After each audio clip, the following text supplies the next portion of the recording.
Hello மக்களே, welcome to Dora பூஜை kitchen. இதான் நம்ம சேனல் ஃபர்ஸ்ட் டைம் பார்க்குறீங்கன்னா மறக்காமல் சப்ஸ்கிரைப் பண்ணிக்கோங்க. இன்றைக்கி நம்ம என்ன ரெசிபி பண்ண போகிறோம்னா, எல்லாருக்கும் ஃபேவரேட்டான பிரியாணி செய்ய போகிறோம். பிரியாணி வந்து குழந்தைங்கள்லேருந்து பெரியவங்க வரைக்கும், ஏஜ்டானவங்க வரைக்கும் ரொம்ப பிடிக்கும். ஸோ இன்றைக்கி நம்ம வந்து ப்ரான் பிரியாணி செய்ய போகிறோம். சிக்கன் பிரியாணி இல்லைன்னா ப்ரான் பிரியாணி செய்ய போகிறோம். யாராவது வச்சு பிரியாணி செய்ய போகிறோம். அதுக்கு முன்னாடி என்ன இன்க்ரீடியன்ஸ்லாம் தேவைன்னு பார்த்துடலாமா? வாங்க வீடியோக்குள்ளே போகலாம். வெங்காயம் எடுத்து வச்சுருக்கோம், பட்டை லவங்கம் ஏலக்காய் அது எடுத்து வச்சுருக்கோம், புதினா கொத்தமல்லி எடுத்து வச்சுருக்கோம், இஞ்சி தனியாக பூண்டு தனியாக அரைச்சி வச்சுருக்கோம், தக்காளி அரிஞ்சு வச்சுருக்கோம், பச்சை மிளகாய் எடுத்து வச்சுருக்கோம், டீஃபண்ட் ஆயில், எண்ணெய், தயிர், அப்புறம் காஷ்மீரி சில்லி பவுடர். நம்ம வந்து கலர் எதுவும் ஆட் பண்ண போகிறது இல்லை பிரியாணிக்கு. ஸோ அதனால் நம்ம வந்து காஷ்மீரி சில்லி, அதாவது காஷ்மீரி மிளகாத்தூள், பிளெயின் மிளகாத்தூள் எடுத்து வச்சுருக்கோம். அதுக்கப்புறம் வந்து சக்தி பிளெயின் மிளகாத்தூள் எடுத்து வச்சுருக்கோம் காரத்துக்கு. அதுக்கப்புறம் பார்த்திங்கன்னா பாஸ்மதி அரிசியை கழுவி ஊற வச்சுருக்கோம். அதுக்கப்புறம் வந்து மெயின் திங் இதுதான், நம்ம கதையோட ஹீரோ ப்ரான். 1.5 கிலோ ப்ரான் வாங்கி நாங்கள் க்ளீன் பண்ணி எடுத்து வச்சுருக்கோம் எறாவை. வாங்க எப்படி வந்து நம்ம பிரியாணி செய்கிறதுன்னு பார்த்துடலாம். இதுக்கான அளவு என்னென்ன அளவில் போடுறோம் அப்படிங்கிறத பிரியாணி செய்யும் போது உங்களுக்கு லைனாக சொல்கிறேன். வீடியோவை ஸ்கிப் பண்ணாமல் மறக்காமல் பாருங்கள், அப்போ தான் உங்களுக்கு அளவுலாம் கண்டிப்பாக தெரியும். செய்யலாமா? வாங்க வீடியோக்குள்ளே போகலாம். இன்றைக்கி வந்து எங்கள் அண்ணன் தான் செய்ய போகிறாரு. அவர் வந்து பிரியாணி மாஸ்டர். ஸோ அவரை வச்சு நம்ம இன்றைக்கி வந்து எறா பிரியாணி எப்படி செய்கிறதுன்னு வாங்க ஃபஸ்ட்டு அடுப்பு பற்ற வச்சுட்டு கடாயை வச்சிடலாம். இப்போ வந்துட்டு பார்த்திங்கன்னா நம்ம 1 லிட்டருக்கு வந்துட்டு 200ன்னு கணக்கு பண்ணி 1.5 கிலோ, ஓகேங்களா? 1.5 கிலோ பிரியாணிக்கு வந்துட்டு பார்த்திங்கன்னா நம்ம வந்துட்டு 300 ஆயில் ஊற்றுறோம், ரிஃபைண்ட் ஆயில், ஓகேங்களா? 300 ml. நான் எடுத்துருக்கிறது 1/2 லிட்டர் பேக்கேஜி. ஸோ எனக்கு அளவு தெரியும், அளவு தெரியலனா நீங்கள் வீட்டில் அளந்துக்கோங்க. 300 ml ஆயில் ஊற்றிக்கலாம். அதுக்கப்புறம் பார்த்திங்கன்னா பட்டை லவங்கம் ஏலக்காய் எல்லாமே ஈச் 2 கிராம் எடுத்து வச்சுருக்கோம். ஸோ அது போட்டுக்கலாம். அது போட்டோடனே நீங்கள் வெங்காயம் ஆனியன் போட்டுருங்க. 1 கிலோவுக்கு வந்துட்டு பார்த்திங்கன்னா நான் half kg யூஸ் பண்ணுவோம். 1 kg பிரியாணிக்கு வந்துட்டு half kg ஆனியன் யூஸ் பண்ணுவேன். நீங்கள் 400 யூஸ் பண்ணலாம், 350 யூஸ் பண்ணலாம். மசாலா நல்லா டேஸ்ட்டான மசாலா வேணுன்ற பட்சத்தில் நம்ம வெங்காயம் கொஞ்சம் அதிகமாக ஆட் பண்ணிக்கலாம். அதனால் 1 kgக்கு வந்து நான் எப்போயுமே பார்த்திங்கன்னா 500 கிராம் ஆனியன் ஆட் பண்ணிக்கலாம். நான் வந்துட்டு இப்போ 1.5 kg வச்சுருக்கேன். டோட்டலாக பார்த்திங்கன்னா 750 கிராம் 750 கிராம் ஆனியன் எடுத்து வச்சுருக்கேன்.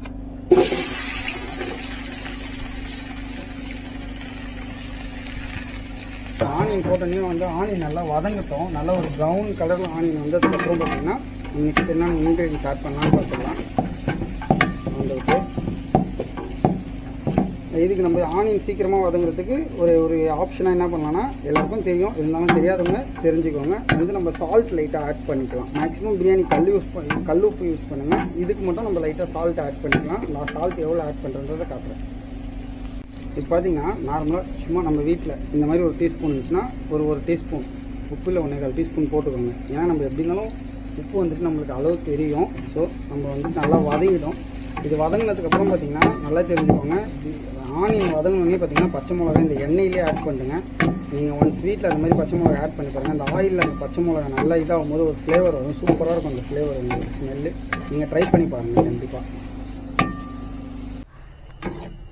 பாருங்கள், இந்த மாதிரி கோல்டன் ப்ரௌன் ஆகிடுச்சுன்னு வச்சுக்கோங்க. இந்த மாதிரி கோல்டன் ப்ரௌன் ஆனால் தான் பார்த்திங்கன்னா பிரியாணி டேஸ்ட் நல்லாயிருக்கும். ரெண்டாவது வந்துட்டிங்கன்னா பிரியாணி ஃபார் எக்ஸாம்பிள் மார்னிங் நீங்கள் செய்கிறீங்க, நைட் வரைக்கும் வச்சு சாப்பிட்னா கூட பிரியாணி வந்து கெட்டு போகாது. வெங்காயம் எந்த அளவுக்கு வதக்குதோ அந்த அளவுக்கு பிரியாணி நல்லாயிருக்கும். இப்போ அடுத்து என்ன ஆட் பண்ண போகிறோம்னு பார்த்திங்கன்னா, நான் ஆல்ரெடி சொன்னேன் பார்த்திங்களா, பச்சை மிளகா. இந்த ஆயிலில் வந்துட்டு பார்த்திங்கன்னா அது ஃப்ளேவர் நல்லா கொடுக்கும் அது. ஸோ அதனால் பச்சை மிளகா இப்போ வந்துட்டு பார்த்திங்கன்னா 1 கிலோக்கு மீடியம் சைஸாக இருந்தால் ஒரு 5லேருந்து 6 பச்சை மிளகா ஆட் பண்ணிக்குவாங்க. நான் வந்துட்டு பார்த்திங்கன்னா இப்போ 1.5 கிலோ செய்கிறேன் எனக்கு, அதனால் நான் ஒரு 10 பச்சை மிளகா ஆட் பண்ணியிருக்கேன். கரெக்டாக பச்சை மிளகா போட்டு ஒரு 2 நிமிஷம் வதங்கட்டும், சரிங்களா? வேறு ஒன்றும் இல்லை, எண்ணெயில் வதக்க விடுங்க ஒரு 2 நிமிஷம். இப்போ பார்த்தீங்கன்னா உங்களுக்கு தெரியும் பாருங்கள், இந்த பச்சை மிளகா நான் காட்டும் பாருங்கள். இந்த பாருங்கள் பச்சை மிளகா பார்த்திங்கன்னா இந்த மாதிரி ஒரு மாதிரி ஒயிட்டியாக ஆகிருக்கும். ஸோ அந்த மாதிரி ஆகினதுக்கப்புறம் பார்த்திங்கன்னா நம்ம அடுத்தது வந்து பார்த்திங்கன்னா நம்ம வந்து கலர் யூஸ் பண்ண போகிறது இல்லை, ஓகேங்களா? ஸோ நம்ம வந்து காஷ்மீர் சில்லி ஆட் பண்ணுறோம் காரத்துக்கு. நம்ம வந்துட்டு பார்த்திங்கன்னா நான் வந்துட்டு பார்த்திங்கன்னா 1 கிலோவுக்கு 1.5 பாக்கெட்டுன்ற மாதிரி குவான்டிட்டி ஆட் பண்ணுவோம். நான் இப்போ இதில் வந்து 2 பாக்கெட் ஆட் பண்ணுறேன், சரிங்களா? இது பார்த்திங்கன்னா ப்ளெயின் காஷ்மீர் சில்லி. இதுக்கப்புறம் பார்த்திங்கன்னா சக்தி ப்ளெயின் மிளகாத்தூள்லாம் ஆட் பண்ணுவேன். இது எதுக்குன்னா ஜஸ்ட்டு கலர் மட்டும்தான், இது காரம் எதுவும் கொடுக்காது. இது அப்ராக்சிமேட்டாக உங்களுக்கு குவான்டிட்டி எவ்வளோ இருக்குன்னு பார்த்திங்கன்னா ஒரு 15 கிராம் இருக்கும். 15-20 கிராம் தான் இருக்கும். பட் அந்த அளவுக்கு இது வந்து காரம் கொடுக்காது. நம்ம ஜஸ்ட் இது வந்துட்டு நம்ம கலர் யூஸ் பண்ணக்கூடாதுன்ற ஒரு ரீசனுக்காக மட்டும்தான் இதை நம்ம யூஸ் பண்ணுறோம். இப்போ பார்த்தீங்கன்னா உங்களுக்கே தெரியும் ஆயில் என்ன கலரில் மாறிடுச்சு இது பார்த்தீங்கன்னா தெரியும். ஸோ நம்ம தம் போடும்போது இந்த கலரில் வந்துட்டு பார்த்திங்கன்னா ஃபுல்லாக நம்ம ரைஸ்க்கு வந்துட்டு ஸ்ப்ரெட் ஆகும். அது தம் போடும்போது உங்களுக்கு பண்ணுறது எப்படி இருக்குன்னு. இப்போ பாருங்கள், நம்ம இந்த கரெக்டாக பார்த்திங்கன்னா மிளகாத்தூள் போட்டோம். கரெக்டாக பார்த்திங்கன்னா ஒரு 10-20 செகண்ட் தான் உங்களுக்கு பார்த்திங்கன்னா அந்த கலர்ஸ் எல்லாமே உங்களுக்கு ஆல்ரெடி காமிச்சிருக்கோம். ஸோ இந்த மாதிரி ஆனதுக்கான நீங்கள் என்ன பண்ணுங்கள், இதுக்கு அடுத்தது எல்லாமே பார்த்திங்கன்னா ஒரு 1 மினிட்குள்ளேயே வந்து அடுத்தடுத்த இன்க்ரீடியன்ஸ் வந்து நம்ம ஆட் பண்ணுவோம். ஸோ வந்துட்டு லோ ஃப்ளேம் பண்ணிக்கோங்க. நான் ஆல்ரெடி லோ ஃப்ளேம் பண்ணிட்டேன். லோ ஃப்ளேம்னா பிரியாணி வந்துட்டு பார்த்திங்கன்னா ஜீரண சக்தி ரொம்ப கம்மி. அதனால நம்ம புதினாவும் இஞ்சியும் வந்து அதிகப்படுத்தணும். இப்போ வந்துட்டு பார்த்திங்கன்னா 1 கிலோவுக்கு நம்ம இந்த அளவு ஒரு கைப்பிடி போடுறோம். ஸோ நம்ம 1.5 கிலோ போட்டிருக்கிறதுனால இந்த அளவு போட்டுக்கலாம் புதினா. ஓகேங்களா? புதினா கொத்தமல்லி ஒன்றா போடாதீங்க, தனித்தனியாகவே போடுங்க. இது ஒரு 20 செகண்ட்ஸ் வந்துட்டு பார்த்திங்கன்னா அந்த ஆயிலில் நல்லா வந்துட்டு இதாகட்டும். ஏன்னா ஒரு ஃப்ளேவர் கிடைக்கும் உங்களுக்கு. பிரியாணினாலே ஃப்ளேவர் தான். ஓகேங்களா? ஃப்ளேவருக்காண்டி தான் இது நம்ம பண்ணுறது. சரிங்களா? இப்போ இது பார்த்தீங்கன்னா தெரியும் உங்களுக்கு இந்த அளவுக்கு இதாக வந்ததுக்கப்புறம் இப்போ வந்துட்டு நம்ம மல்லி ஆட் பண்ணலாம். மல்லி வந்துட்டு நம்ம ஒரு கைப்பிடி அளவு ஆட் பண்ணுறோம். பார்த்துக்கோங்க, மல்லி வந்து நம்ம கட் பண்ணி வச்சுருக்கோம். போதும் மல்லி, இந்த அளவு போதும் மல்லி உங்களுக்கு. ஏன்னா 1.5 கிலோவுக்கு இது போதுமான. இப்போ வந்து நம்ம இஞ்சி ஆட் பண்ணிக்கலாம். இஞ்சி வந்துட்டு பார்த்திங்கன்னா 1 கிலோவுக்கு 150 கிராம்ன்ற கணக்கில் நான் 1.5 கிலோவுக்கு எடுத்து வச்சுருக்கேன். சரிங்களா? ஒரு 200 கிராமு நான் வந்துட்டு பார்த்திங்கன்னா இஞ்சி பூண்டு தனித்தனியாக தான் பேஸ்ட் பண்ணி வச்சுருக்கேன். சரிங்களா? ஸோ ஃபஸ்ட்டு வந்து இஞ்சி ஆட் பண்ணிக்கலாம். இதுக்கப்புறம் பார்த்திங்கன்னா அடி பிடிக்காமல் நீங்கள் கிண்டணும். இஞ்சி பூண்டு போட்டோன்னே பார்த்திங்கன்னா உங்களுக்கு பிரியாணி வந்து அடி பிடிக்க ஆரம்பிச்சிடும். வந்துட்டு பிரியாணி வந்து அடி பிடிக்காத அளவுக்கு பார்த்துக்கோங்க. இப்போ நம்ம வந்து இஞ்சி போட்டுட்டு கரெக்டாக ஒரு 30 செகண்ட்ஸுக்கு ஒரு நிமிஷம் கூட வதங்கட்டும். பச்சை வாசம் போகும். ஸோ அதனால் இப்போ வந்துட்டு பார்த்திங்கன்னா அடுத்து வந்து பூண்டு ஆட் பண்ணிக்கலாம். பூண்டு வந்துட்டு பார்த்திங்கன்னா 1 கிலோவுக்கு 100 கிராம்ன்ற ரேஷியோவில் 150 கிராம் நம்ம ஆட் பண்ணிக்கலாம். ஓகேங்களா? 150 கிராம் நம்ம பூண்டு ஆட் பண்ணிட்டோம். ஸோ ஆல்ரெடி ஃபஸ்ட்டு என்ன பண்ணோம்னா இஞ்சி ஆட் பண்ணோம். ஓகேங்களா? கரெக்டான ரேஷியோன்னு பார்த்தீங்கன்னா 220 கிராம் நம்ம வந்துட்டு இஞ்சி ஆட் பண்ணோம். ஓகேங்களா? ரேஷியோ பார்த்துக்கோங்க. ஸோ வந்துட்டு பிரியாணி எப்பவுமே பார்த்தீங்கன்னா இஞ்சியோட ரேஷியோ வந்து கொஞ்சம் அதிகமாக இருக்கிற மாதிரி பார்த்துக்கோங்க. அப்போ தான் வந்துட்டு நல்லாயிருக்கும் ஃப்ளேவரு. இஞ்சியோட ஃப்ளேவரு மட்டும் இல்லை பார்த்திங்கன்னா இஞ்சி வந்துட்டு ஒரு செரிமானம் டைஜஸ்டிங் இது ஆகும். ஸோ அதுக்காண்டி தான். இப்போ பார்த்தீங்கன்னா பூண்டு போட்டு நம்ம 1 மினிட் ஆகிடுச்சு. நான் ஆல்ரெடி உங்கள்கிட்ட சொல்லியிருக்கேன் பாருங்கள், நம்ம எந்த கலருமே யூஸ் பண்ணல. ஆனால் மசாலாவோட கலரை பாருங்கள் எப்படி இருக்குன்ட்டு. ஸோ அதுக்கு தான் நம்ம இந்த மாதிரி மெத்தட் பண்ணுறது. இப்போ வந்துட்டு பார்த்திங்கன்னா தயிர் ஆட் பண்ணுவோம். தயிர் வந்துட்டு பார்த்திங்கன்னா 1 கிலோவுக்கு 200. ஓகேங்களா? ஸோ வந்துட்டு நம்ம வந்துட்டு 300 தயிர் ஆட் பண்ணுறோம் 1.5 கிலோவுக்கு. என்னென்னா நம்ம லெமன் ஆட் பண்ணுறது இல்லை. ஸோ லெமன் ஆட் பண்ணாமல் செய்கிறோம். இதுவே கரெக்டாக இருக்கும். நம்ம கடைசியில் பார்த்திங்கன்னா அந்த லைட்டான புளிப்பு இல்லைன்ற பட்சத்தில் ஒரு 1/2 லெமன் யூஸ் பண்ணிக்கலாம். ஆனால் இது வரைக்கும் நான் லெமன் யூஸ் பண்ணதே இல்லை. கரெக்டாக இருக்கும் இந்த ரேஷியோ. ஏன்னா நம்மளுக்கு அது ஈக்குவல் தக்காளி நம்ம ஆட் பண்ணுறதுனால உங்களுக்கு கரெக்டாக இருக்கும். இப்போ பார்த்திங்கன்னா தயிர் ஊற்றி பார்த்திங்கன்னா கரெக்டாக ஒரு 1 மினிட் ஆகிடுச்சு. சரிங்களா? ஸோ எப்போயுமே பார்த்திங்கன்னா தக்காளி போட்டுட்டு தயிர் ஊற்றாதீங்க. தயிர் ஊற்றி ஒரு 1 மினிட் பார்த்திங்கன்னா நல்லா இந்த தயிரை மிக்ஸ் பண்ணிவிடுங்க மசாலாவில். அப்போ தான் பார்த்திங்கன்னா உங்களுக்கு நல்லாயிருக்கும். ஸோ அதுக்கப்புறம் பார்த்திங்கன்னா நீங்கள் வந்து தக்காளி ஆட் பண்ணிக்கலாம். தக்காளி என்ன ரேஷியோவில் எடுத்து வச்சுருக்கோம் பார்த்திங்கன்னா 1 kgக்கு வந்துட்டு பார்த்திங்கன்னா 350 கிராம் எடுத்து வச்சுருக்கேன். ஸோ ஓகேங்க, தக்காளி எடுத்து வச்சுருக்கேன். ஸோ அதை நம்ம ஆட் பண்ணிக்கலாம். தக்காளி வந்து நல்லா ஸ்மாஷ் ஆகிற வரைக்கும் நம்ம வந்துட்டு பார்த்திங்கன்னா ஒரு 5 to 10 மினிட்ஸ் ஆகிடும் தக்காளி உங்களுக்கு நல்லா மசிய. ஸோ அது மசிக்கிறதுக்கு அப்புறம் பார்த்திங்கன்னா நம்ம வந்துட்டு அடுத்த இன்க்ரீடியன்ஸ் என்னென்ன ஆட் பண்ணலாம் பார்க்கலாம். ஸோ என்ன பண்ணுங்கள், ஒரு தட்டு போட்டு மூடிடுங்க. சரிங்களா? இந்த அளவுக்கு தக்காளி வந்துட்டு நல்லா பரப்பி விட்டுருங்க மசாலாவில். உங்களுக்கு மசாலா பார்த்தாவே தெரியும் எப்படி இருக்குது.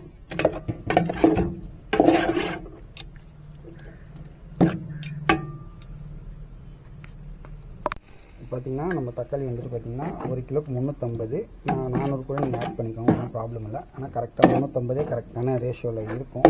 நம்ம வந்துட்டு கரெக்டாக பார்த்திங்கன்னா இப்போ வந்துட்டு 1.5 kg வந்து நம்ம 500 கிராம் தான் ஆட் பண்ணியிருக்கோம். ஏன்னா நீங்கள் கேட்கலாம் இன்னும் ஒரு 25 கிராம்ஸ் கம்மியாக இருக்குது பிரதர் அப்படின்ட்டு. அதனாலலாம் ஒன்றும் பிரச்சனை கிடையாது. ஓகேங்களா? நீங்கள் 350 400 கிராம் கூட தாராளமாக ஆட் பண்ணலாம் 1 kgக்கு. என்னென்னா புளிப்பு அதிகமாகிடும். அதனால பார்த்துக்கோங்க நம்ம தக்காளியோட புளிப்புத்தன்மை எப்படி இருக்குது. தக்காளி வந்து ரொம்ப புளிப்பு அதிகமாகிடுச்சுன்னா பிரியாணி சாப்பிடும்போது தக்காளி சாப்பிட்ற மாதிரி ஆகிடும். ஸோ அதனால் தக்காளியோட இது பார்த்துக்கோங்க. பார்த்திங்கன்னா உங்களுக்கே தெரியும் மசாலா எப்படி இருக்குன்ட்டு. ஸோ இந்த மசாலா கொஞ்சம் நல்லா கொதிக்கட்டும். தக்காளி நல்லா ஸ்மாஷ் ஆகி மசாலா நல்லா கொதிக்கட்டும். நம்ம அதுக்கப்புறம் பார்த்திங்கன்னா மிளகாத்தூள் உப்பு அளவு ஆட் பண்ணிக்கலாம்.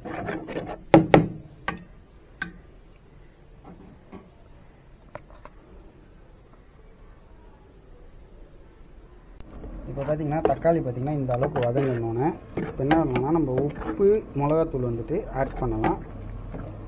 உங்களுக்கு பார்த்தீங்கன்னா தெரியும் மசாலா எந்த அளவுக்கு வதங்கி இருக்குன்ட்டு தெரியுதுங்களா உங்களுக்கு. இந்த அளவுக்கு மசாலா வதங்கணும். வதங்க டேஸ்ட் நல்லாயிருக்கும். சரிங்களா, இப்போ வாங்க நம்ம உப்பு அளவு ஆட் பண்ணிக்கலாம். நான் உப்பு வந்து கையளவில் போடுறேன் பார்த்துக்கோங்க. இந்த அளவுக்கு நான் போடுறேன் ஓகேங்களா. ஸோ இந்த அளவு போட்டுட்டு திரும்பி இதில் வந்துட்டு ஒரு அரை கையளவு உப்பு ஆட் பண்ணிக்கோங்க. உங்களுக்கு கரெக்டாக இருக்கும். பட் எங்கள் உப்பு வந்துட்டு உப்பு கரிக்காதுங்க. இது வந்துட்டு பார்த்திங்கன்னா உங்களுக்கு நான் இருங்க உப்பை கையில் எடுத்து காட்டுறேன் பாருங்கள். இது வந்துட்டு பார்த்திங்கன்னா நார்மலான கல் உப்பு தான். உங்களுக்கு வந்துட்டு அந்த பியூரிஃபைலாம் பண்ணியிருக்க மாட்டாங்க. உங்களுக்கு பார்த்தீங்கன்னாவே தெரியும் பியூர் ஒயிட்டாலாம் இருக்காது. ஸோ அதனால தான் உங்கள் உப்போட வந்துட்டு குவான்டிட்டி வந்துட்டு நீங்கள் டேஸ்ட் பண்ணிக்கோங்க. நம்ம சப்போஸ் உப்பு அதிகமாக ஆகாத அளவுக்கு பார்த்துக்கோங்க. கம்மியாக இருந்துச்சுன்னா ஒன்றும் பிரச்சனை இல்லை, நம்ம அகைன் வந்துட்டு ஆட் பண்ணலாம் உப்பு ஓகேங்களா. ஸோ அதனால் உப்பு போட்டு ஒரு கலரி விட்டுருங்க. கலர் என்ன பார்த்திங்கன்னா நம்ம சக்தி ப்ளெயின் மிளகாத்தூள் யூஸ் பண்ணுறோம். வேறு நம்ம இதுக்கு எந்த ஒரு இன்க்ரீடியன்ஸும் ஆட் பண்ணல. இது வந்துட்டு பார்த்திங்கன்னா உங்களுக்கு நான் சும்மா ஜஸ்ட் வந்துட்டு ஒரு ஸ்பூனில் காட்டுறேன் பாருங்கள். நீங்கள் டேபிள் ஸ்பூன்னா ஒரு 2 டேபிள் ஸ்பூன் ஆட் பண்ணிக்கோங்க. நான் இங்கே உங்களுக்கு குவான்டிட்டி காட்டுறேன் பாருங்கள். இந்த அளவு போதும் உங்களுக்கு ஓகேங்களா. நம்ம ஆல்ரெடி காஷ்மீர் சில்லி போட்டிருக்கோம். இது வந்து ஜஸ்ட் ஒரு காரத்துக்காண்டி இதை ஆட் பண்ணிக்கலாம். ஆட் பண்ணிட்டு நல்லா வந்துட்டு மசாலா ஒரு பெரட்டிடுங்க ஓகேங்களா. ஒரு 1 மினிட் நம்ம வந்து நல்லா பெரட்டி விட்டணும். உப்பு பார்த்துட்டு நம்ம அடுத்தது வந்து நம்ம வந்துட்டு ப்ரானை வந்துட்டு பார்த்திங்கன்னா நம்ம ஆட் பண்ணிக்கலாம் ஓகேங்களா. இப்போ ப்ரானில் என்னென்ன பண்ணி வச்சுருக்கேன்னு பார்த்தீங்கன்னா நான் காட்டுறேன் பாருங்கள் வாங்க. இப்போ வந்து பார்த்திங்கன்னா நம்ம வந்துட்டு உப்பு மிளகாத்தூள்லாம் போட்டுட்டோம். இப்போ வந்து நம்ம உப்பு காரம் பார்த்துடலாம் எப்படி இருக்குன்ட்டு. கரெக்டாக நான் போட்ட ரேஷியோ பர்ஃபெக்டாக இருக்குது. உப்பும் லைட்டாக பார்த்திங்கன்னா லைட்டாக கரிக்கிற மாதிரி இருக்குது. காரம் நல்ல தூக்கலாக இருக்குது. உங்களுக்கு வந்து ரைஸ் போடும்போது ஈக்குவலாக கரெக்டாக ஆகிடுச்சு சரிங்களா. இப்போ வாங்க இறா வந்துட்டு இந்த ஆட் பண்ணிடலாம் இதில். இப்போ பார்த்திங்கன்னா நம்ம வந்துட்டு இறாவில் பார்த்திங்கன்னா ஒன்றும் பண்ணலைங்க. சிம்பிளாக ஒரு இது எதுக்குன்றதை நான் சொல்லிடுறேன். ஒரு 2 டேபிள் ஸ்பூன் அளவுக்கு தயிர் ஆட் பண்ணியிருக்கேன் ஓகேங்களா. ஒரு 1/4 டேபிள் ஸ்பூன் அளவுக்கு சால்ட்டு ப்ளஸ் வந்துட்டு ஒரு 1/4 டேபிள் ஸ்பூன் அளவுக்கு மிளகாத்தூள், ஒரு 1/4 டேபிள் ஸ்பூன் வந்துட்டு பார்த்திங்கன்னா மஞ்சத்தூள் ஆட் பண்ணியிருக்கேன். எதுக்குன்னா நீங்கள் நிறையா இடத்துல பிரியாணி சாப்பிட்ருப்பீங்க. பிரியாணி சாப்பிடும்போது பார்த்திங்கன்னா அந்த பிரியாணியில் இறா வந்துட்டு பார்த்திங்கன்னா ஒரு மாதிரி டேஸ்ட்டே இல்லாத மாதிரி இருக்கும். ஸோ அதுக்காண்டி தான் இது நம்ம வந்து அடுப்பு பற்ற வைக்கும் போதே பார்த்திங்கன்னா இந்த மாதிரி மசாலா போட்டு ஆட் பண்ணும்போது இதில் அந்த உப்பு காரம் எல்லாமே ஏறி இருக்கும். புளிப்பும் ஏறி இருக்கும். புளிப்புக்காண்டி நம்ம தயிர் ஆட் பண்ணியிருக்கோம். காரத்துக்காண்டி ப்ளெயின் மிளகாத்தூள் ஆட் பண்ணியிருக்கோம். அந்த கவுச்சி ஸ்மெல் போகிறதுக்காண்டி பார்த்திங்கன்னா மஞ்சத்தூள் ஆட் பண்ணியிருக்கோம். ப்ளஸ் வந்துட்டு பார்த்திங்கன்னா இஞ்சி பூண்டும் ஒரு டேபிள் ஸ்பூன் நம்ம எடுத்த சேம் ரேஷியோவில் தான். எக்ஸ்ட்ரா இதுக்கெல்லாம் நம்ம போடல. நம்ம ஆல்ரெடி அரைச்சி வச்சிருந்த இஞ்சி பூண்டில் ஒரு டேபிள் ஸ்பூன் போட்டு தான் இதை ஆட் பண்ணியிருக்கோம். இப்போ வாங்க இறா ஆட் பண்ணிக்கலாம். கண்டிப்பாக பார்த்திங்கன்னா நீங்கள் இந்த மாதிரி இறா வந்துட்டு மசாலா போட்டு பண்ணி பாருங்கள். செம்மையாக இருக்கும் டேஸ்ட்டு ஓகேங்களா. நான் இது எல்லாமே பார்த்திங்கன்னா நான் ஆல்ரெடி சமைச்சி சாப்பிட்ருக்கோம். நிறையா பேருக்கு நான் சமைச்சும் கொடுத்துருக்கேன். ஸோ அந்த இதில் தான் நான் இதை கரெக்டாக சொல்கிறேன். கண்டிப்பாக நீங்கள் இந்த மாதிரி சமைச்சு பாருங்கள் இறாவை. ஸோ உங்களுக்கு வந்துட்டு பார்த்திங்கன்னா அந்த ஒரு இறா வந்துட்டு பார்த்திங்கன்னா அந்த ஒரு மாதிரி ப்ளெயின் டேஸ்ட்டாக இல்லாமல் நல்ல ஒரு ஃப்ளேவர் கிடைக்கும். இறா போட்டும் நல்லா வந்துட்டு பார்த்திங்கன்னா ஒரு கிளறி விட்டுருங்க. ஒரு 10 மினிட்ஸ் பார்த்திங்கன்னா இறா வந்துட்டு இந்த மசாலாவிலே வேகட்டும் ஓகேங்களா. ஏன்னா அடுத்தது நம்ம வந்துட்டு தண்ணி ஊற்றி கொதிச்சோடனே நம்ம வந்துட்டு ரைஸ் ஆட் பண்ணிடும். இப்போ பார்த்திங்கன்னா உங்களுக்கு தெரியும் இறா இது எதுனா இந்த மாதிரி இறாவை நீங்கள் வந்துட்டு பார்த்திங்கன்னா மசாலா ப்ரிப்பேர் பண்ணி ஒரு 1/2 hour ஊற வச்சுட்டு அதுக்கப்புறம் நீங்கள் இந்த மசாலாலேயும் அது வேகும் போது பார்த்திங்கன்னா ஒரு மாதிரி ஃப்ளேவர் வந்து நல்ல ஒரு ஜூஸியான கண்டென்ட்டில் டேஸ்ட் நல்லாயிருக்கும். எப்பயுமே பார்த்திங்கன்னா பிரியாணிக்கு அந்த மசாலா ஃப்ளேவர் நல்லாயிருக்கும். ஸோ அதனால தான் நான் சொன்ன குவான்டிட்டியில் நீங்கள் தக்காளி வெங்காயம் எல்லாத்தையும் ஆட் பண்ணுங்கள். இப்போ பார்த்துக்கோங்க நம்ம இங்கே மசாலா வந்துட்டு ரெடி ஆகிட்டு இருக்குது ஓகேங்களா. தக்காளி போட்டிருக்கோம்ல. ஸோ அப்போ என்ன பண்ணிடுங்கன்னா பக்கத்தில் ஒரு அடுப்பில் வந்துட்டு பார்த்திங்கன்னா 1 கிலோவுக்கு வந்துட்டு பார்த்திங்கன்னா 2.5 to 3 லிட்டர் தண்ணி அளவு எடுத்து நான் 5 லிட்டர் ஊற்றி வச்சுருக்கேன். இந்த தண்ணியை வந்துட்டு இன்னொரு அடுப்பில் போட்டு வச்சுருங்க. ஏன்னா நம்ம போடுறது வந்துட்டு வடி பிரியாணி. தம் பிரியாணி இருந்தோம்னா ஒரே இதில் போட்டுடலாம். நம்ம பண்ணுறது வந்து வடி பிரியாணி பண்ணுறதுனால நீங்கள் வந்துட்டு பார்த்திங்கன்னா இதில் பார்த்திங்கன்னா கரெக்டாக 5 லிட்டர் தண்ணி எடுத்து வச்சுருக்கேன். 1.5 கிலோவுக்கு ரைஸ் வேகிறதுக்கு. ரைஸ் வந்துட்டு இதில் வந்துட்டு ஒரு 55 to 60% வெந்தோன்னே பேலன்ஸ் இருக்க 40% வந்து ப்ரானோடு சேர்ந்து அது தம்மில் வந்து வெந்துடும் சரிங்களா. இப்போ நெக்ஸ்ட்டு அது என்னென்ன பண்ணுறோம் ஸ்டெப் பை ஸ்டெப்பாக உங்களுக்கு சொல்கிறோம் வாங்க பார்க்கலாம். இப்போ நம்ம தண்ணி வச்சுருக்கோம்ல 5 லிட்டர்ஸ் வந்துட்டு நம்ம வந்துட்டு அரிசியை வந்துட்டு ரைஸ் வந்து பாயில் பண்ணுறதுக்கு 5 லிட்டர் தண்ணி வச்சுருக்கோம். அதுக்கும் பார்த்திங்கன்னா சேமில் இல்லை பாருங்கள் இந்த அளவு சால்ட் ஆட் பண்ணிக்கோங்க. லைட்டாக இந்த சால்ட் எப்படி இருக்குன்னா உங்களுக்கு வந்துட்டு அந்த சால்ட்டு வந்துட்டு உங்களுக்கு தெரியணும் கொஞ்சம் அதிகமாக இருக்கா அப்படின்ற மாதிரி நீங்கள் ஒரு ஃபீல் பண்ணுற அளவுக்கு சால்ட் ஆட் பண்ணிக்கோங்க. இந்த அளவு கரெக்டாக இருக்கும் ஆட் பண்ண சால்ட்டு. இப்போ சால்ட் ஆட் பண்ணதுக்கப்புறம் நம்ம வந்துட்டு பார்த்திங்கன்னா சும்மா ஒரு ஒரு கைப்பிடி அளவு கூட இருக்காது, ஒரு 10லேருந்து 15 லீஃப் இருக்கும். புதினா ஆட் பண்ணிக்கலாம். அதே தண்ணியில் வந்துட்டு பார்த்திங்கன்னா கொத்தமல்லி ஆட் பண்ணிக்கலாம். நீங்கள் வேணும்னா இதுலேயும் பட்டை லவங்கத்தை ஆட் பண்ணலாம். பட் நான் அதை ஆட் பண்ண மாட்டேன், ஏன்னா எனக்கு கரெக்டான அதில் வந்து ரேஷியோ இருக்கிறதுனால எனக்கு தெரியும். ஓகேங்களா? இப்போ இந்த தண்ணி நல்லா கொதிக்கும் போது ரைஸை போட்டோன்னா கரெக்டாக பார்த்திங்கன்னா ஒரு 2 மினிட்ஸில் ரைஸ் வந்து நம்மளுக்கு பாயில் ஆகி வரணும். அந்தளவுக்கு இந்த தண்ணி நல்லா கொதிக்கணும். இப்போ பார்த்தீங்கன்னா தண்ணி நல்லா கொதிச்சிருச்சு. எந்த அளவுக்கு தண்ணி கொதிக்கும்னு தெரியும். இந்த அளவுக்கு தண்ணி கொதிச்சோன்னே நம்ம ரைஸை ஆட் பண்ணால் கரெக்டாக 3 to 4 மினிட்ஸில் பார்த்தீங்கன்னா ரைஸ் நல்லா வெந்துடும். நம்ம ரைஸ் ஆட் பண்ணலாம். ரைஸ் ஆட் பண்ணும்போது தயவு செஞ்சு சொல்கிறேன், பார்த்து ஆட் பண்ணுங்கள். அந்த தண்ணி அப்படியே மேலே தெரிக்கும். முடிஞ்ச அளவுக்கு க்ளோஸில் வச்சு ஆட் பண்ணுங்கள். சரிங்களா? இந்த மாதிரி நம்ம தட்டிட்டோன்னா பார்த்தீங்கன்னா பாருங்கள், உங்களுக்கு ரைஸே இருக்காது அந்த அளவுக்கு. இப்போ இதை தட்டிட்டோம். நம்ம என்ன பண்ணோம்னா ஒரு கரண்டியை வச்சு கலரி விட்டுருங்க அதை. ஓகேங்களா? நம்ம வந்துட்டு ஒரு கரண்டி வச்சு ரொம்ப இது பண்ணாதீங்க. கரண்டியை பாருங்கள் இப்படி மேலாப்பில் வச்சு கலருங்க, ரைஸ் உடஞ்சிரும். ஸோ இந்த அளவுக்கு கலரி விட்டிங்கன்னா உங்களுக்கு வந்துட்டு பார்த்திங்கன்னா கரெக்டாக ஒரு 3 மினிட்ஸ் போதும். உங்களுக்கு வந்து ரைஸ் வந்துட்டு ஒரு 60%, 50 to 60% வெந்துடும். இப்போ ஆல்மோஸ்ட் இப்பயே பாருங்கள், நம்ம போட்ட செகண்ட்லேயே பார்த்திங்கன்னா ரைஸ் பாருங்கள். நான் வந்துட்டு பார்த்திங்கன்னா பாஸ்மதி ரைஸில் தான் செய்கிறேன். சரிங்களா? ஸோ வாங்க நம்ம அது ஒரு 2 மினிட்ஸ் அது வேகட்டும். இந்த மாதிரி இதுக்கப்புறம் தட்டு போட்டு மூடாதீங்க ரைஸை. சரிங்களா? இப்போ வாங்க நம்ம மசாலாவை பார்த்துடலாம். இப்போ பாருங்கள், நான் சொன்ன சேம் ரேஷியோ தான் பாருங்கள். ரெண்டும் ஒரே நேரத்தில் கொதிக்குது. உங்களுக்கு பார்த்தீங்கன்னா தெரியும் எப்படி கொதிக்குதுன்னு பாருங்கள். நம்ம செஞ்சு வச்சுருந்த மசாலா பாருங்கள், மசாலாவும் நல்லா வெந்துச்சு. இப்போ வந்துட்டு பார்த்திங்கன்னா நம்ம தண்ணி ஆட் பண்ணி, இப்போ பாருங்கள் நம்ம தண்ணி ஆட் பண்ணிக்கலாம் இப்போ. ஆனால் பார்த்தீங்களா உங்களுக்கு கரெக்டான ரேஷியோவில் வேகுது. அடி கூட பார்த்திங்கன்னா உங்களுக்கு தெரியும். இப்போ பாருங்கள், எங்கேயுமே அடி பிடிக்கல மசாலாவே பார்த்திங்கன்னா உங்களுக்கு எவ்வளோ கொஞ்சம் நம்ம எந்த தண்ணியுமே இது வரைக்கும் ஆட் பண்ணோன்னா பார்த்திங்கன்னா கொஞ்சம் கிரேவியாக ஆகிடுச்சு பாருங்கள் தண்ணி மாதிரி. அது என்ன ரீசன் பார்த்திங்கன்னா இறால தண்ணி விடும். அதனால் பார்த்திங்கன்னா மேக்ஸிமம் பார்த்திங்கன்னா 1 kg ரைஸ்க்கு வந்து பார்த்திங்கன்னா ஒரு 6 ml தண்ணி, 1 கிலோக்கு நம்ம 1.5 கிலோக்கு பார்த்திங்கன்னா 900 ml யூஸ் பண்ணிக்கலாம். ஓகேங்களா? ஏன்னா இறா தண்ணி விடும். ஓகேங்களா? தண்ணி கம்மியாகிடுச்சுன்னா ஒரு பிரச்சனையும் இல்லை. நம்ம ரைஸில் வைக்கிற தண்ணி கூட ஆட் பண்ணிக்கலாம் நம்ம தம் போடும்போது. நான் அது எப்படின்னு சொல்கிறேன் உங்களுக்கு. பட் இதில் தண்ணி கம்மியாக இருந்தாலும் உங்களுக்கு பிரச்சனை இல்லை. மேக்ஸிமம் 900 ஊற்றிக்கோங்க. சரிங்களா? இப்போ நம்ம ஆட் பண்ணிக்கலாம் தண்ணி. நம்ம வந்துட்டு இப்போ தண்ணி வந்து 900 ml ஆட் பண்ணிட்டோம்னா இந்த ரைஸ் வேகிறதுக்கும் இந்த மசாலா கொதிக்கிறதுக்கும் ஒரே டைமில் கொதிக்கும். இப்போ ஃபுல் ஃப்ளேம் வச்சுட்டு தட்டு போட்டு மூடிடலாம். ரைஸ் வேகிறதுக்கும் மசாலா ரெடி ஆகிறதுக்கும் ஒரே டைமில் ஆகிடும். இப்போ பாருங்கள் ரைஸ் எந்த அளவுக்கு கொதிச்சு வெந்துட்டு கிடக்குதுன்ட்டு பார்த்தீங்கன்னா உங்களுக்கு எவ்வளோ நீட்டாக இருக்குது பாருங்கள். ரைஸ் வந்துட்டு இப்படி உடைக்கும் போது உடைகிற மாதிரி இருந்தால் போதும் உங்களுக்கு. ரொம்ப வேக விட்டுறாதீங்க. பார்த்தீங்கன்னா உங்களுக்கே தெரியும் ரைஸு உடையும். ஸோ இப்போ என்ன பண்ணோன்னா இது கொதிச்சு ரெடியாகின ரைஸை வந்துட்டு இதே ஹீட்டில் வந்துட்டு தனியாக ஸ்டெயின் பண்ணுறதுக்கு உங்களுக்கு பாத்திரம் இருந்துச்சுன்னா ஸ்டெயின் பண்ணுங்கள். ஓகேங்களா? ஸ்டெயின் பண்ணுங்கள். ஏன்ட்டு வந்துட்டு பார்த்திங்கன்னா நான் டேரெக்டாக வந்து பார்த்திங்கன்னா இந்த மாதிரி ஒரு ஸ்டெயினர் யூஸ் பண்ணிகிட்ருக்கேன். இப்போ மசாலாவும் நல்லா கொதிச்சிருச்சு. உங்களுக்கு பார்த்திங்கன்னா தெரியும். உங்களுக்கு கிரேவிக்கு மசாலா எந்த அளவுக்கு கொதிச்சு இருக்குன்னு பாருங்கள்.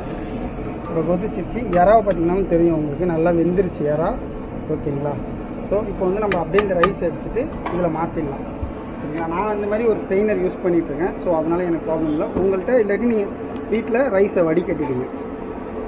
ஓகேங்களா? ஒன்றும் இல்லை, இப்படி எடுத்துகிட்டு இந்த மாதிரி ஒன்று பிரியாணி அடிக்கடி செய்கிறவங்க வீட்டில் வந்துட்டு இந்த மாதிரி ஒரு ஸ்ட்ரெயினர் வாங்கி வச்சுக்கோங்க, கண்டிப்பாக யூஸ் ஆகும். இப்போ இதில் அப்படியே பார்த்தீங்கன்னா சென்டராக போடுங்க. ஒன்றும் டிஸ்டர்ப் பண்ணாங்க. கீழே இருக்க மசாலாவும் நம்ம டிஸ்டர்ப்டே பண்ண வேணாம். உங்களுக்கு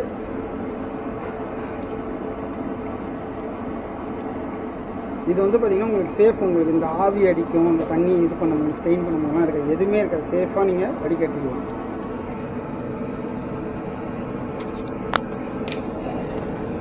இப்போ பார்த்தீங்கன்னா ரைஸ் போட்டுட்டோம். நீங்கள் கீழே ஒன்றும் இல்லை, இப்படி கரண்டியாக ஸ்ட்ரைட்டாக வச்சுட்டு சும்மா ஒரு இது மட்டும் மிக்ஸ் மட்டும் பண்ணி விட்ருங்க. ஓகேங்களா? நம்ம கலரே யூஸ் பண்ணல. பார்த்திங்கன்னா உங்களுக்கு தெரியும் அந்த கலர் எப்படி மிக்ஸ் ஆகுதுன்ட்டு. பார்த்திங்கன்னா இப்போ வந்துட்டு நம்ம ரைஸ் அழுத்த எதுவுமே பண்ணல. தண்ணிக்கும் ரைஸ்க்கும் கொஞ்சோண்டு கம்மியாக இருக்குது. நம்ம லைட்டாக தண்ணி ஆட் பண்ணிப்போம். ஏன்னா இறால நான் ஆல்ரெடி சொன்னது தான் தண்ணி விடும். ஓகேங்களா? இப்போ வந்துட்டு பார்த்திங்கன்னா நம்ம சாப்பாடு வடித்து எடுத்து வச்சுருக்க தண்ணி, அந்த தண்ணி உங்களுக்கு பார்த்திங்கன்னா அவ்வளோதான். இந்த அளவு இருந்தால் போதும். உங்களுக்கு ஈக்குவலாக இருக்குன்னு ரொம்ப தண்ணி வேணாம். ஏன்னா ரைஸ் வந்துட்டு கரெக்டான வெந்துடும் உங்களுக்கு தம். இல்லாட்டி நீங்கள் தண்ணி அதிகமாகிடுச்சுன்னா என்னன்னா ரைஸ் வந்து உங்களுக்கு குழஞ்சிரும். இப்போ பார்த்தீங்கன்னா உங்களுக்கு தெரியும். இங்கே பாருங்கள், சும்மா இப்படி கரண்டி வச்சு பார்த்தீங்கன்னா தண்ணி உங்களுக்கு இருக்கும். ஸோ இந்த அளவுக்கு இருந்தால் போதும். ஓகேங்களா? இப்போ என்ன பண்ணணும்னா தட்டு போட்டு மூடிடலாம். மூடிட்டு கரெக்டாக பார்த்தீங்கன்னா ஒரு 10 மினிட்ஸ் வந்து பார்த்திங்கன்னா ஹை ஃப்ளேமில் வச்சுருங்க. இது மேலே என்னென்னா நம்ம ஆல்ரெடி சாதம் வடிச்ச தண்ணி கொஞ்சம் எடுத்து வச்சுருக்கேன். இந்த பாருங்கள், நான் அது தனியாக எடுத்து வச்சுருக்கேன். அது எதுக்கும் இல்லை, நம்மளுக்கு ரைஸில் தண்ணி கம்மியாச்சுன்னா ஊற்றிட்டு இந்த மாதிரி மேலே ஒரு வெயிட் வச்சுக்கலாம். கொஞ்சம் ஃப்ளேமை வந்துட்டு ஹை பண்ணிக்கலாம். ஓகேங்களா? ஹை பண்ணிட்டோன்னா ஒரு கரெக்டாக ஒரு 10 மினிட்ஸில் பார்த்தீங்கன்னா ரைஸும் தண்ணியோட லெவல் ரொம்ப டவுன் ஆகி கரெக்டாக இருக்கும் உங்களுக்கு. ஸோ அதுக்கப்புறம் பார்த்தீங்கன்னா லைட்டாக ஓப்பன் பண்ணி பார்ப்போம். ஓகேங்களா? அதுக்கப்புறம் தம் போட்டுடலாம் நம்ம. நான் வந்துட்டு பார்த்தீங்கன்னா ஸ்டார்ட் பண்ணும்போதே பார்த்தீங்கன்னா கீழே வந்துட்டு தவா, நம்ம வீட்டில் தோசை தவா இருக்குல்ல, அதை வச்சுட்டேன். எதுக்குன்னா திரும்பி இந்த வெயிட்டை எடுத்துகிட்டு நீங்கள் மாற்றி தவா வைக்கிறது கஷ்டமாக இருக்கும். தம் போட அடி பிடிக்காமல் இருக்குன்னு இந்த மாதிரி ஒரு தவா வச்சுருக்கேன். சரிங்களா? கரெக்டாக ஒரு 10 மினிட்ஸில் பார்த்தீங்கன்னா சுற்றி உங்களுக்கு ஒரு மாதிரி ஆவி வரும். ஓகே, ஸோ அது வந்ததுக்கப்புறம் லோ ஃப்ளேம் மாற்றி ஒரு 20 மினிட்ஸ் வச்சோம்னா சூப்பரான பிரியாணி ரெடி ஆகிடும். இப்போ பாருங்கள், நம்ம ஆல்ரெடி பார்த்திங்கன்னா 10 மினிட்ஸ் ஆகிடுச்சு. உங்களுக்கு பார்த்தீங்கன்னா தெரியும் சைட்லேருந்து இந்த புகை வர்றது உங்களுக்கு. ஸோ இந்த மாதிரி வந்ததுக்கப்புறம் உங்களுக்கு இப்போ நம்ம வந்து இந்த மாதிரி புகை வந்தாவே ஒரு 15 to 20 மினிட்ஸ் லோ ஃப்ளேம் பண்ணிலாம் நான் உங்களுக்கு காட்டுறதுக்காண்டி பண்ணுறேன். இப்போ பார்த்தீங்கன்னா நம்ம தண்ணி வச்சுருந்தோம். உங்களுக்கு வந்துட்டு பார்த்திங்கன்னா நான் இப்படி டிப் பண்ணி காட்டும் போது பார்த்திங்கன்னா தண்ணி வந்துருந்துச்சு. ஞாபகம் பார்த்துருப்பீங்க, உங்களுக்கு தெரியும். ஓகேங்களா? ஸோ இப்போ வந்துட்டு பார்த்திங்கன்னா தண்ணி வரல. ஓகேங்களா? ஸோ இப்போ என்ன பண்ணலான்னா நம்ம திரும்பி அதே தான், சேம் ப்ராசஸ் தான். தட்டை போட்டு மூடுறோம். ஓகேங்களா? திரும்பி வெயிட்டை எடுத்து வைக்கிறோம். அப்படியே என்ன பண்ணுறோன்னா அப்படியே கீழே அடுப்பில் லோ ஃப்ளேம் வைக்கிறோம். ஓகேங்களா? நல்ல லோ ஃப்ளேம் பண்ணிக்கோங்க. ஓகேங்களா? எந்த பெரிய அடுப்பு, நீங்கள் வீட்டு அடுப்புனா நார்மலாக சிம் வைக்கிறீங்களா, ஃபுல் சிம் வச்சுக்கோங்க. லோ ஃப்ளேம் வச்சுட்டு ஸோ ஒரு 20 மினிட்ஸ் அப்படியே விட்டுடலாம். ஓகேங்களா? அதுக்கப்புறம் இப்போ வந்து நம்ம கரெக்டாக அடுப்பு வச்சு பார்த்திங்கன்னா 20 நிமிஷம் ஆயிடுச்சு தம் போட்டு. நம்ம எப்படி இருக்குன்னு பார்ப்போம். எப்பயுமே ஒன்று தெரிஞ்சுக்கோங்க, பிரியாணின்னு ஒன்று தம் போடுறீங்கனாவே தட்டை எந்த சைட்லேயுமே திறக்காதீங்க. இந்த சைட்லேயும் சரி, ஏன்னா உள்ளே இருக்கிற ஆவி வந்து ஸ்ட்ரைட்டாக கையில் அடிக்கும். மேக்ஸிமம் பார்த்திங்கன்னா தட்டை இந்த பக்கம் இல்லைங்க. ஓகேங்களா? ஸோ இழுத்துட்டு இப்போ பாருங்கள், நம்ம ரெடி பண்ண பிரியாணி. ஓகேங்களா? ரைஸ்லாம் பார்த்திங்கன்னா உங்களுக்கே தெரியும். நம்ம ஜஸ்ட்டு ஃபஸ்ட்டு வந்து ரைஸ் வெந்துருச்சான்னு பார்த்துருவோம். இது பாருங்கள், ரைஸ் நல்லா வெந்திருக்குது. ரைஸ் உடையில எதுவுமே ஆகலை. இப்போ என்னென்னா சைடில் இப்படி பாருங்கள், லைட்டாக பார்த்திங்கன்னா இப்படி கரண்டி விட்டு இப்படி நீக்கினீங்கன்னா தண்ணி இருக்கா அப்படின்னு பாருங்கள். சும்மா ஒரு 2 சைடு பாருங்கள், உங்களுக்கு தெரியும். பார்த்தீங்கன்னா உங்களுக்கு தெரியும். இங்கே பாருங்கள், தண்ணி எதுவுமே இல்லை, தண்ணி ஃபுல்லாக ட்ரை ஆகிடுச்சு. ஓகேங்களா? ரைஸுமே பார்த்திங்க பாருங்கள். அதே மாதிரி ரைஸை வந்துட்டு உடைக்காமல் இந்த பாருங்கள் இப்படி எடுத்துகிட்டு இந்த கீழே இருக்க ரைஸை மேலே போட்டுருங்க. ஓகேங்களா? அப்படியே சும்மா அப்படி ஒரு பரட்டு, இப்படி ஒரு பரட்டு, புரியுதுங்களா? இப்படி பரட்டிட்டு ரைஸை லெவல் பண்ணிவிட்டு இப்போ என்ன பண்ண போகிறோன்னா நெய் வந்து உங்களுக்கு ஆப்ஷனபிள் தாங்க. உங்களுக்கு வேணும்னா ஊற்றலாம், வேணாம் இங்கே பாருங்கள். இப்போ கீழேருந்து நம்ம எடுத்த ரைஸ் பார்த்திங்களா, வா எப்படி இருக்குது பாருங்கள், பூ போல் எவ்வளோ நீட்டாக ரைஸ் உடையாமல் இருக்குது. இப்போ என்ன பண்ணோன்னா நெய்யை நான் வந்துட்டு பார்த்திங்கன்னா நெய் கட் பண்ணி வச்சுருக்கேன். 10 ரூபா நெய் பாக்கெட்டு 2 வச்சுருக்கேன். இதை அப்படியே சுற்றி இந்த நம்ம வடிவேல் சார் சொல்கிற மாதிரி மலைத்துளி போல் அப்படியே தூவி விட்டுட்டு, ஓகேங்களா, ஒரு 5 நிமிஷம் அப்படியே அடுப்பு ஆஃப் பண்ணிட்டு அந்த ஹீட்லேயே பிரியாணி இருக்கட்டும். திரும்பியும் சொல்கிறேங்க, நெய் ஆப்ஷனபிள் தான். வேணும்னா நீங்கள் ஊற்றிக்கலாம், வேணான்னா வேணாம். அப்படியே மூடி போட்டுட்டு அந்த வெயிட்டை தூக்கி மேலே வச்சுருவோம். கரெக்டாக ஒரு 5 நிமிஷம் ஸ்டவ் ஆஃப் பண்ணியாச்சு. 5 நிமிஷம் கழித்து நம்ம சர்வ் பண்ணலாம். எப்படி இருக்குன்னு பார்த்துக்கலாம். வாங்க மக்களே, நம்ம நெய் ஊற்றி 5 நிமிஷம் ஆயிடுச்சு. அப்பா,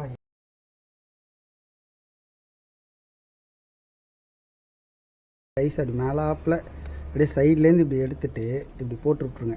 இப்போ தான் நம்ம மசாலா வந்து யாராவது வெந்திருக்காதுங்க. அப்படியே பூ போல் எடுத்துகிட்டு அப்படி மசாலா மாற்றி விட்டுன்னு பாருங்கள். இந்த பாருங்கள், அப்படியே பிச்சுக்கிட்டு வருது பூ மாதிரி. ஃபஸ்ட்டு ரைஸ் சாப்பிட்டுட்டு அதுக்கப்புறம் எப்படி இருக்குன்னு சொல்லிடுறேன். சீரியஸாக வேறு லெவலு. ஓகே, கண்டிப்பாக வீட்டில் நான் சொன்ன இன்க்ரீடியன்ஸ் வச்சு கரெக்டான குவான்டிட்டியில் செஞ்சு பாருங்கள், பிரியாணி வேறு லெவல் டேஸ்ட் வரும். சப்போஸ் அவ்வளோதாங்க, சுவையான எறா பிரியாணி ரெடி ஆயாச்சு. எங்கள் வீட்டில் பாருங்கள், பாதி காலி ஆகிடுச்சு. டேஸ்ட்டு சாப்பிட்றேன் பார்க்குறேன்னு சொல்லியே டேஸ்ட்லேயே பாதி காலி பண்ணிட்டாங்க. அவ்வளோ சூப்பராக இருக்குது. அவங்க அண்ணன் சொன்ன இன்க்ரீடியன்ஸ்லாம் அதே அளவில் போட்டு செஞ்சீங்க அப்படின்னா உங்களுக்கு சூப்பரான எறா பிரியாணி ரெடி ஆகிடும். இந்த வீடியோ பிடிச்சிருந்தா லைக் பண்ணுங்கள், ஷேர் பண்ணுங்கள், கமெண்ட் பண்ணுங்கள். மறக்காம டோரா புஜி கிச்சனை சப்ஸ்கிரைப் பண்ணிக்கோங்க. பாய் மக்களே.